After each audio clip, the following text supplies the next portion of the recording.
Hello বন্ধুরা, আশার আলো 21 ইউটিউব চ্যানেলের পক্ষ থেকে আপনাদের অনেক অনেক ধন্যবাদ। আমি আজকে আলোচনা করব এইচএসসি পরীক্ষার্থীদের জন্য সঠিক গাইডলাইন, বিস্তারিত বিষয় নিয়ে আলোচনা করব। তো এসএসসি পরীক্ষা চলছে মাঝপথে। এখন বাকি পরীক্ষাগুলো আপনারা যারা পরীক্ষার্থী আছেন, এসএসসি পরীক্ষার্থী, তারা ভালোভাবে দেওয়ার চেষ্টা করে, কারণ এই এসএসসি রেজাল্টের উপর নির্ভর করে ভালো কলেজে ভর্তি হয়। তাহলে বাকি পরীক্ষাগুলো আপনারা যে পরীক্ষাগুলো আছে ভালোভাবে দেবেন।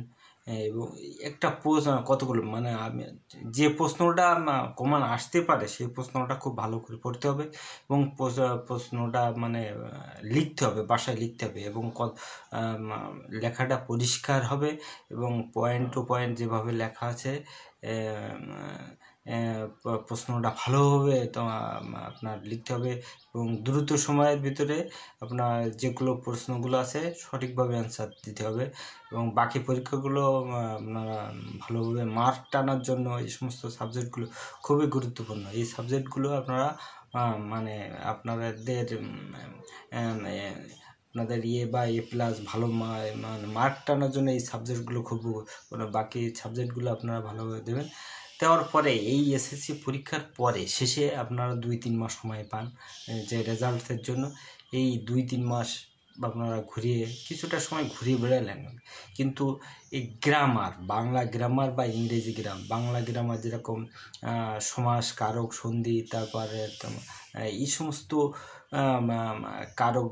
কারক, বিভক্তি, উপসর্গ, এই সমস্ত বিষয়গুলো আপনারা একটু মাঝে মাঝে চর্চা করবেন, যা আপনার কাজে লাগবে, কারণ এটা আপনার সারা জীবন কাজে লাগবে। এই যে আপনার বাংলা গ্রামার, এটা আপনার ইন্টারমিডিয়েটও কাজে লাগবে, আপনার ভর্তি পরীক্ষা কাজে লাগবে এবং আপনি যে চাকরি বাকরি পরীক্ষা সেখানেও আপনার কাজে লাগবে। আপনার এই গ্রামার, বাংলা গ্রামার বা ইংরেজি গ্রামারের ভিতরে আছে সেন্টেন্স, তারপর টেন্স, তারপর ভয়েসেস, ন্যারেশন, আপনার সেন্টেন্সের ভিতরে সিম্পল, কমপ্লেক্স, এগুলো সেন্স আসতে পারে।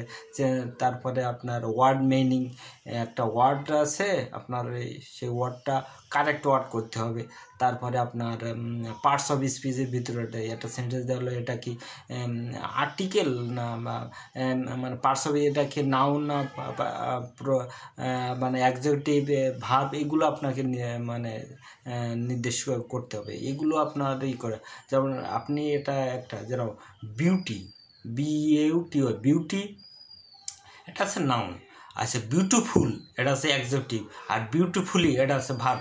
তাহলে একটা সেন্টেন্স যদি, একটা ওয়ার্ড যদি আমরা জানতে পারি ডিকশনারিতে, তার নাউন কোনটা, তার অ্যাডজেক্টিভ রূপ কোনটা, তার ভার্বের রূপ কোনটা, এগুলো আমরা মানে একটা শব্দ থেকে বিভিন্ন আর যত ইংরেজি আপনি ওয়ার্ড বা এই সম্পর্কে ধারণা থাকবে, আপনার টেন্স সম্পর্কে ধারণা থাকবে, আপনার সিম্পলিশ, কমপ্লেক্স, এগুলো সম্পর্কে যত ধারণা হবে আপনার ইংরেজির দক্ষতা তত বাড়বে।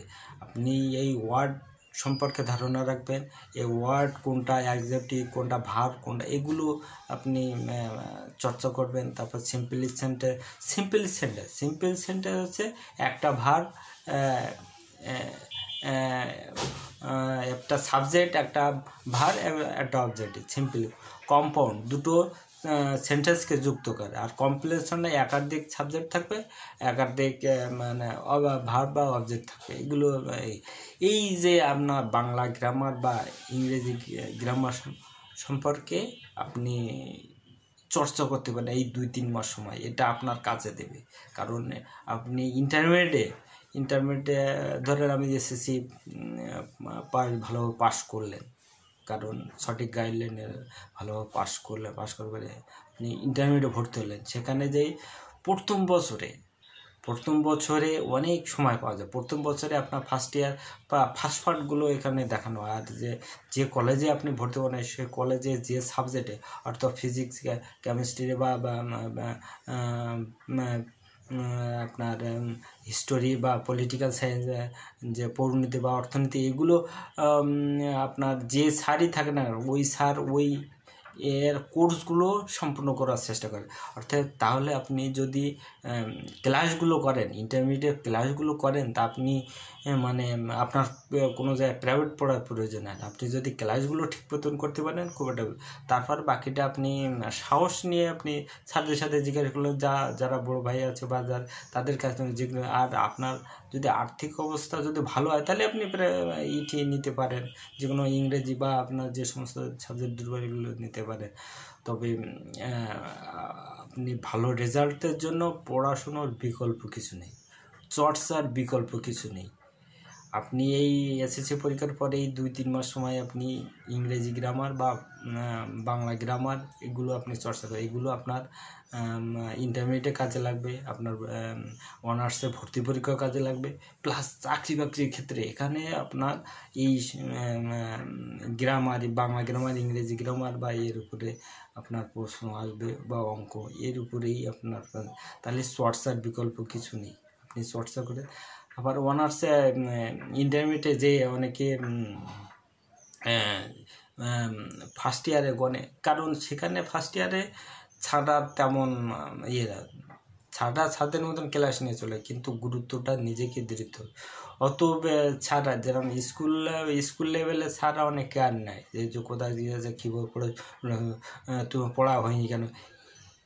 ইন্টারমিডিয়েট মানে এইচএসসিতে কোনো স্যার বলবে না যে তুমি পড়িছাও পড়োনি কেন, বা ছাড়দের মতন কোর্স কমপ্লিট হয়ে ছাড়দের মতন লেকচার দিয়ে চলে যায়। সেখানে কিছুটা স্বাধীনতা রয়, আপনার সেখানে বাধ্যতা, আপনার জোর করে কোনো স্যার বলবে না যে তুমি পড়োনি কেন, বা এইভাবে কোনো কলেজে একটা স্বাধীন জায়গা, সেখানে এভাবে কেউ বলবে না। ফার্স্ট ইয়ারে বছরের শেষে একটা ইয়ার ফাইনাল হয়, কিন্তু এই ইয়ার ফাইনাল, এই যে ফার্স্ট ইয়ারের সময়টুকু অনেক ছেলেবেলে গা ভাসাই দেয়, কলেজে যাচ্ছে অত গুরুত্ব দেয় না। অনেক ছেলেবেলে এই সময় প্রেম করে বা কোনো সম্পর্ক জড়িয়ে পড়ে।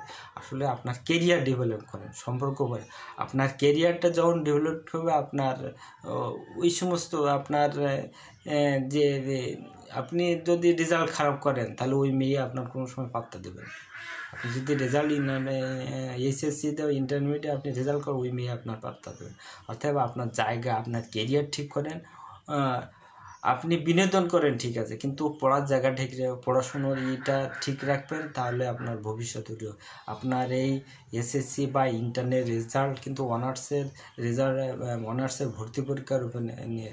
আপনি যদি ইন্টারমিডিয়েটে যদি ভালো রেজাল্ট না করেন তাহলে আপনি ভালো কলেজে ভর্তি পারবেন না, কারণ ইন্টারমিডিয়েট এখান থেকে দিক নিয়ে আপনি কোথায় যাবেন, ডাক্তারি যাবেন, ইঞ্জিনিয়ার যাবেন, না কোথাও যাবেন, কোন কলেজে, কারণ এই রেজাল্টের উপরে আপনি রেজাল্ট যদি খারাপ করেন তাহলে ভালো কলেজে আপনি ভর্তি করবেন।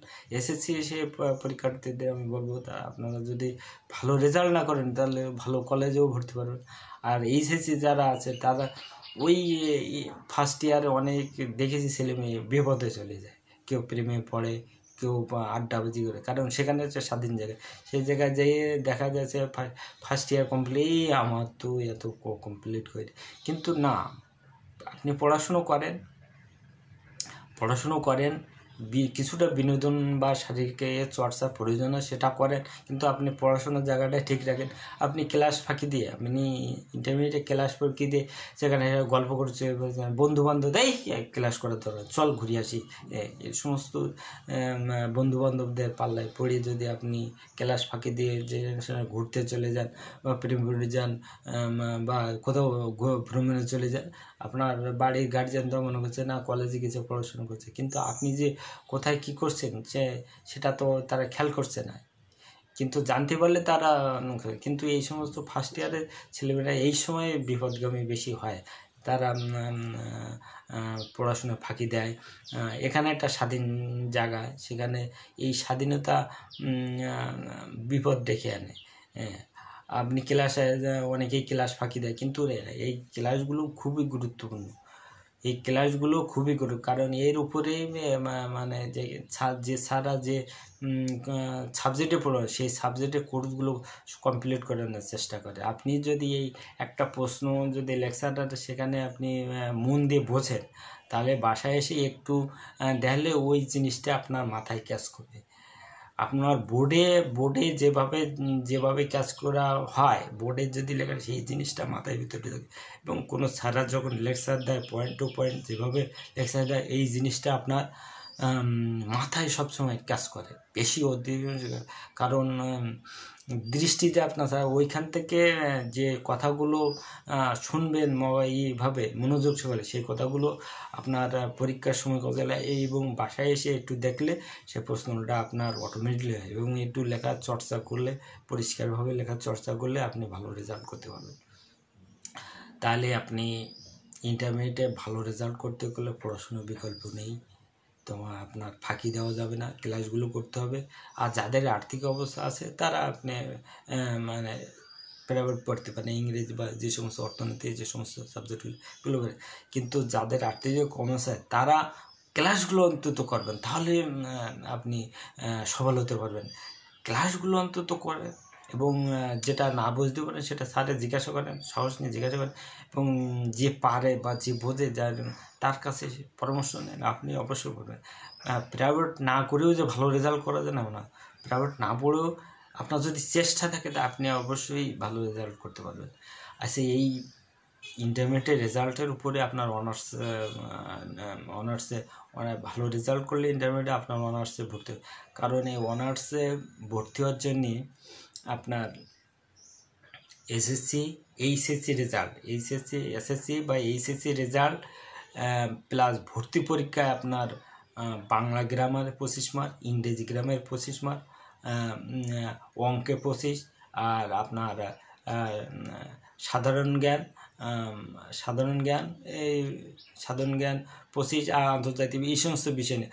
আর আপনার বাংলার ভিতরে গ্রামার প্লাস আপনি যে ইন্টারমিডিয়েট যে সমস্ত আপনার ফার্স্ট ইয়ারে যে গল্প বা পদ্যর যে এর উপরে যার যত দক্ষতা আছে এর উপরেই আপনার এর ভিত্তিতে হবে, প্লাস ইন্টারে যে গল্প বা যে পদ্য এর উপরে এই ইন্টারমিডিয়েট ইংরেজি বইয়ের এর উপরে যার যত দক্ষতা আছে এর উপরে আপনার প্রশ্নগুলো আসে। তাহলে অনার্সে ভর্তি পরীক্ষা বা ভালো কলেজে ভর্তি হওয়ার জন্য, অনার্সে ভর্তি হওয়ার জন্য ইন্টারমিডিয়েট রেজাল্ট খুবই গুরুত্বপূর্ণ। তারপরে আপনি অনার্সে ভর্তি হলেন, অনার্সে ভর্তিও সেখানেও স্বাধীনতা, সেখানেও আপনার যদি ফাঁকিবাজি করেন এই ইন্টারমিডিয়েট সেখানেও রেজাল্টটা আপনার, সেখানকার রেজাল্ট আপনার চাকরি বাকরির উপর নির্ভর করবে। কিন্তু ভালো পড়াশুনো, ভালো রেজাল্টের বিকল্প কিছু নেই। তা আপনার যদি চেষ্টা থাকে, আপনার যদি শারীরিক সক্ষমতা থাকে বা তাহলে আপনি অবশ্যই পারবেন, তবে চেষ্টা থাকতে হবে। যে অনেকেই যে আর্থিক অবস্থা কম সেখান থেকে উঠে আসছে, তো আপনাদের শুভকামনা, আপনার ভালো রেজাল্ট করে পড়াশোনা ফাঁকিবাজি দেবেন না। নিজের কেরিয়ারটা আগে ঠিক করেন, তারপরে নিজের কেরিয়ার, নিজের রেজাল্ট যদি ভালো থাকে, নিজের ভালো চাকরি পালে আপনার ভবিষ্যৎ উজ্জ্বল হবে। তো সব ভালো থাকবে। ইন্টারমিডিয়েট যারা পরীক্ষার্থী তাদের একটু গাইডলাইন দেওয়ার চেষ্টা করছি, আশা করি আপনাদের অনেক উপকার হচ্ছে। যদি ভিডিওটি ভালো লাগে লাইক এবং সাবস্ক্রাইব দেবেন, পরবর্তী এরকম ধরনের ভিডিও আমি আরও উপহার দিতে পারবো। ধন্যবাদ সবাইকে, ভালো থাকবেন।